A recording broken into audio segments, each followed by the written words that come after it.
Assalamualaikum warahmatullahi wabarakatuh and good morning.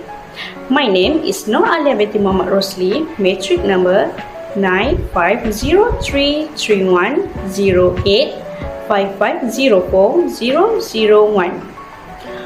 For English, for oral communication task, I will give a presentation speech entitled Self-Care Strategy for Educator During the Coronavirus Crisis. Good morning to headmaster and teachers. Thanks for inviting me to give a speech today. One of my objectives is to determine all of you here to be able to manage yourself during COVID-19 pandemic. Throughout the COVID-19 pandemic, teachers, school counselor and school employers has remained acutely focused on the supporting their students and continuing to do their job at this time. In some cases, this is may be teaching, caretaking, continuing to do works at the same challenges that everyone else. While resources relate to mental health has been run and center of supporting students, parents and others, less focus has been paid on maintaining the mental health of the educator who are also trying to find balance in our new way of living. That's why we put together some self-management and mental health tips for teachers that can help during COVID-19 pandemic. Ladies and gentlemen, with many life significant disrupted, millions of students at home, and entire community sheltering in place, the challenges and stress that educators face today are unprecedented. This is rapidly changing context. Teachers are called upon to continue educating their students, often teaching from home while also supporting families and community in new ways. But in order to support others, educators must support themselves first. In fact, across helping profession generally, self-care is considered an ethical imperative. This piece is addressed to educators who face the stress to the coronavirus pandemic and the resulting school closure, online service provision, and quarantine conditions. The importance and benefit of self-care extend to every profession, but we think some career is more stigmatized than in others.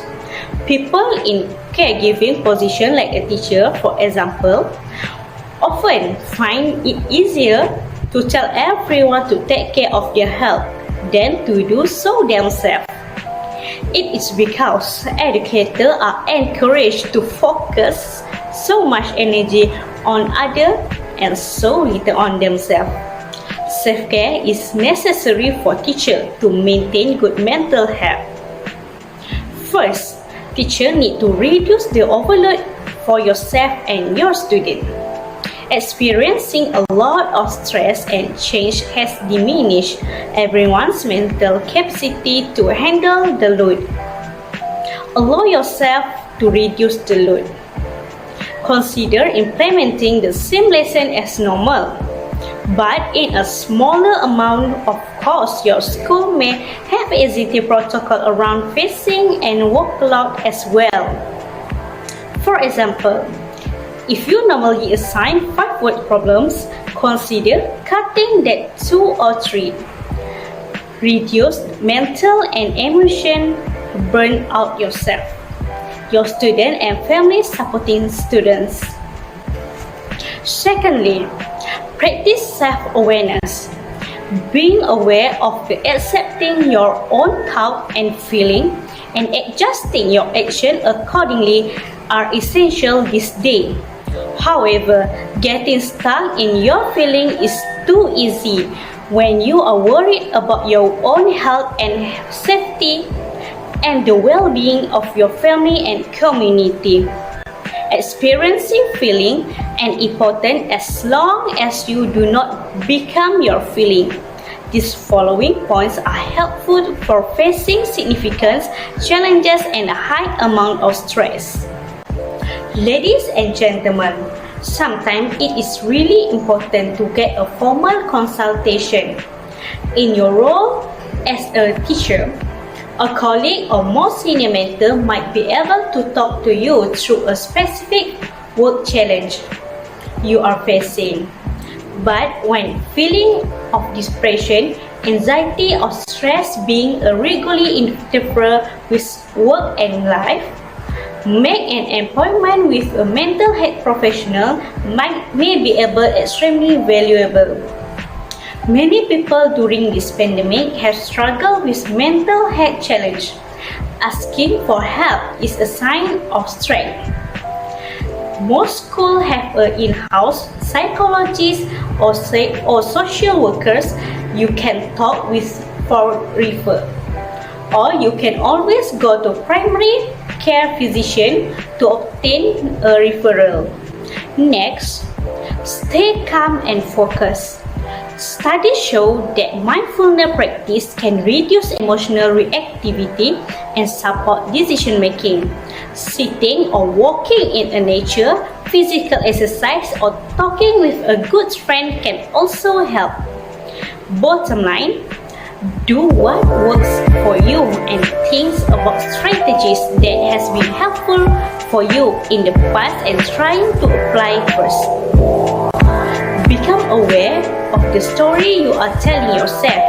Consider whether the way you think and talk about is realistic and primary fear-based.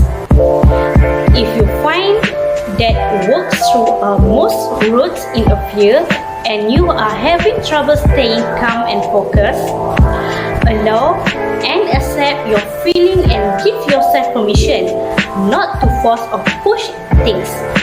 For example, if you have a live class or an interaction scheduled with a friends, students or family, consider a way to reconnect when your mind is feeling more stable. Lastly, set boundaries for works. If you are homeschooling your own children while also being a teacher for others, be extra realistic for yourself. Create schedule for clarity and stability yourself and others. Identify times when you can focus on your work and other times when you can focus attention on your own children. Teachers also need more breaks. Adult needs a break 20 minutes of staring at screen. Also, take time away from your computer for meals. Add break time in your schedule if you need to.